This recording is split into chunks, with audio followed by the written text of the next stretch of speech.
at nagbabalik po tayo dito sa ating Good Morning Kuya. Nandito po ako ngayon sa kusina kung saan it's time na naman po sa ating Math Stone segment kung saan kasama natin si Sir Arman Lorenzo. Good morning! Good morning! Good morning! Good morning sa lahat. Sir Arman, ano ba ang ituturo niya sa amin for today, this morning? For this morning, gagawa tayo ng fresh pasta made of malunggay. And meron tayong mga whole wheat. So, ituturo muna natin sa kanila kung paano yung paggawa nung pinaka-pasta. Okay. So, ito yung pinaka-dough natin. So, sa dough, ang ginawa ko dyan, para maging kulay green talaga siya, egg. So, 2 pieces of egg. Okay. Gagawin natin, lalagay natin yung malunggay dun sa itlog kapag nabasag na natin to. And then, imimix niya na lang. imimix natin siya. Ako ginawa ko para mas mabilis, blender ko na siya eh. Pinuree ko siya. Karaming malunggay sa dalawang 2 cups. 2 cups of malunggay for 2 eggs. 2 cups din ng whole wheat flour yung ginamit ko. Okay. So, ang paggawa nun, parang gagawa ka parang volcano. Ilalagay mo dyan. Sa gitna. Tapos ilalagay mo dun yung na-puree mo na malunggay. And then egg. Tapos lagay ka ng salt. Naglagay din ako ng lemon. Nilagyan ko siya ng lemon. And then, minasa ko na siya. So, pag minamasa mo siya, mag-a-add ka lang ng mga tubig para ma-mold mo siya. Kung may mas rolling pin ka, mas mabilis. Hanggang magiging ganito na siya. Pag ganyan na siya... Pag ganito na siya, mapapansin nyo, yung pinaka-green na yan yung pinaka-fresh na malunggay. At alam naman natin ang lahat ng benefits ng malunggay. So, almost na raw na siya. So, iraran ngayon natin sa Math Stone. Ito yung pinakamaganda. So, hindi lang po siya juicer.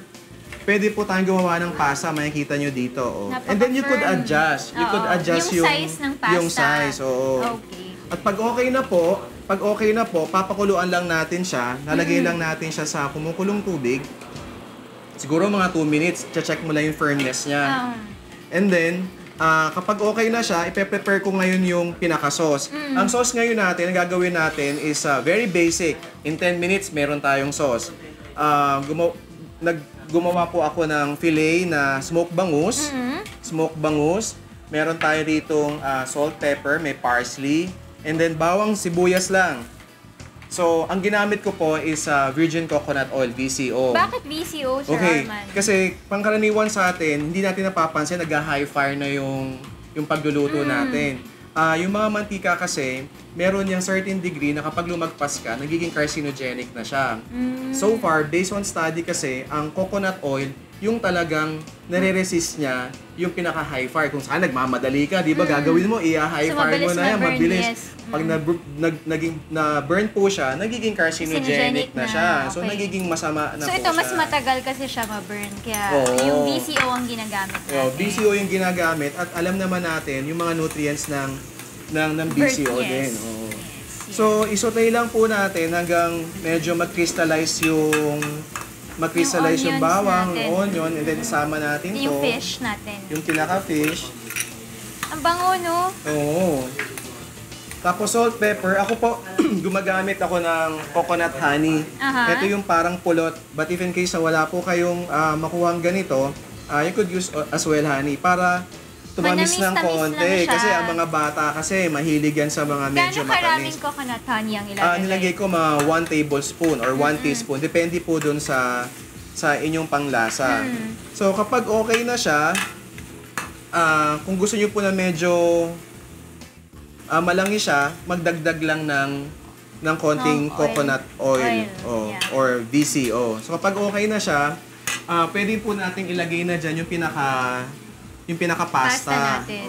Pasta. Yung pasta natin, ilang minutes ulit siya dapat na kaboil? Basta mga 2 minutes kasi to 3 minutes okay na siya. Okay na siya kasi makita mo yung pinaka-firmness niya na. Tapos ihahalo natin siya. Ang bango ng amoy, no? Is it the fish? Yung fish So mapapansin nyo, hindi tayo naglagay ng maraming salt kasi yung smoked fish kasi may salt na, maalat na siya. So, sautay lang po natin siya ng ganito.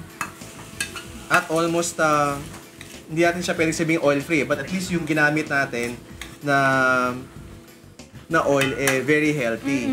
So, kapag okay na po siya, gagawin natin. And then, naglagyan ko siya ng white cheese. But this is optional.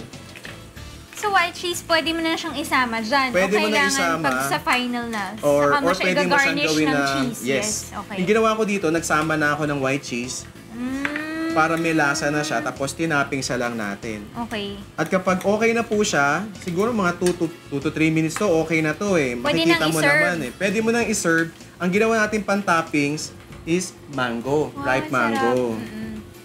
Sir Arman, anong overall health benefits niya? Well, of Kasi meron course, tayong malunggay. may Fish malunggay pa tayo, may BCO egg. yung ginamit natin. meron yes. tayong egg din. So, almost complete meal na siya talaga. Yung fiber kasi nung malunggay, nandun na sa mismong pasta natin. At ang pinaka-okay doon, hindi siya, wala tayong ina-add ng mga preservative. At fresh pasta talaga yung ginamit natin. Yes. At very basic po yung makukuha natin na ng mga nutrition. Of course, nandiyan na yung sa carbo, sa protein, sa omega, nandiyan na lahat. Hanggang vitamin C, vitamin K, kasi nga gumamit tayo ng malunggay. Ayan. Ito, So, napakasarap talaga nito. Yan. So, please promote po yung ating Matt Stone, Okay, Sir Arman. so ang Matt Stone po is all-in-one. Mabibili niyo po siya sa mga leading appliance store. Hindi lang po siya pang juicer, makakagawa po kayo ng mga pasta katulad ng ginagawa natin. So very, very effective siya sa mga kusina natin kasi all-in-one na siya. Magjo-juice ka, pwede ka na rin gumawa ng pasta. So breakfast, lunch, dinner, complete meal working with our Matt Stone juicer. Ayan. Thank you so much, Sir Arman. At syempre sa ating Matt Stone. Guys, balik sa inyo dyan. Thank Ang sarap you. ng ating pasta dito.